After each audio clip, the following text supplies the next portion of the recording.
During this week's lab for week 1 was the alkylation of 2,6-dimethyl-aniline. And as you can see in this reaction right here, you have a 1-to-1 molar ratio.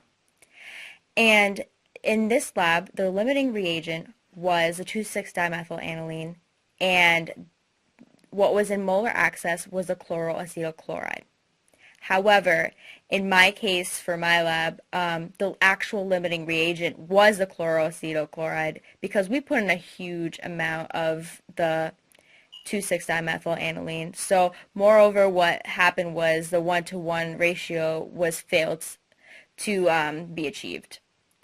And to achieve the alkylation of 2,6-dimethyl-aniline, it occurs by treating the aniline with a dysfunctional reagent, which is the chloroacetyl chloride, and you end up with an amine right here. And in this lab, I took about 1 millimole of the 2,6-dimethyl-aniline and 1 milliliter of acetic acid, and then put it in heat and added about 0.3 grams of sodium acetate and dissolved it in 4 milliliters of water according to this procedure.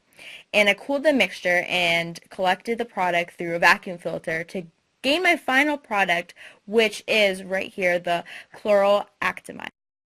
During week 2 of lab, that was a synthesis of lidocaine. And that was achieved by the functional group that was made in the second step, which is the amine group by SN2 displacement of the halogen and alpha-chloro 2,6-dimethyl-actinide by diethylamine, which completed the synthetic sequence of lidocaine.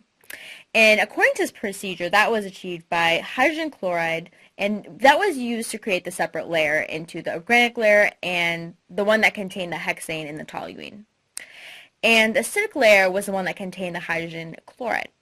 And the potassium hydroxide was used to make the acidic layer very basic, and that was going to achieve the crystals that I saw forming in the tube after it was placed in a cool ice water bath.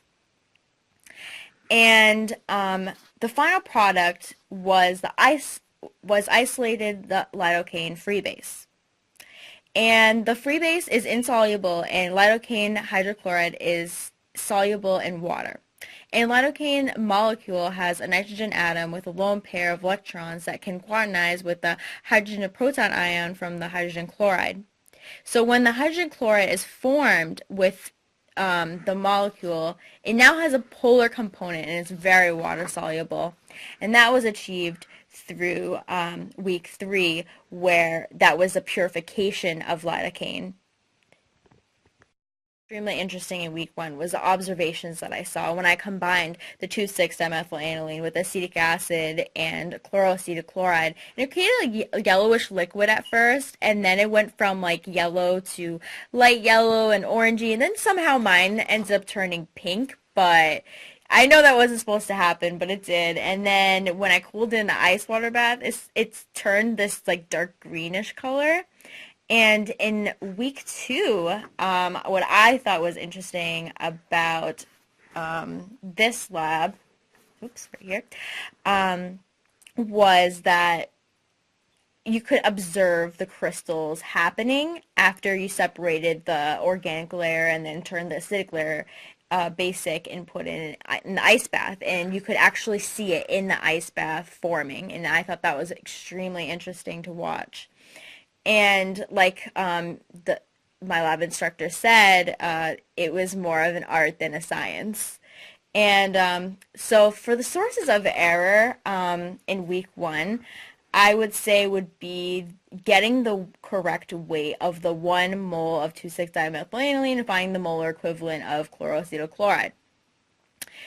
So that is very crucial when doing the experiment correctly, and in order to get the acceptable results. And a source of error in week 2, which is right here, was trying to achieve the sand bath to be a certain temperature, because if it gets too hot, I ran the risk of the amine boiling off, and when it was during the reflux, and that could drive the results to be very messed up. And also another source of error could have been just just the color observations, because when I was watching mine, it went from like yellow to orange to like this pinkish purpley color, and I'm like, wait a minute, that's probably not right. Um, so that's something to pay attention to. That's also very important. And overall, I definitely loved this lab. It was quite a long one, but it was extremely interesting to watch the alkylation of 2,6-dimethylaniline, and then you actually synthesize the lidocaine, and then you purified it. And I thought that was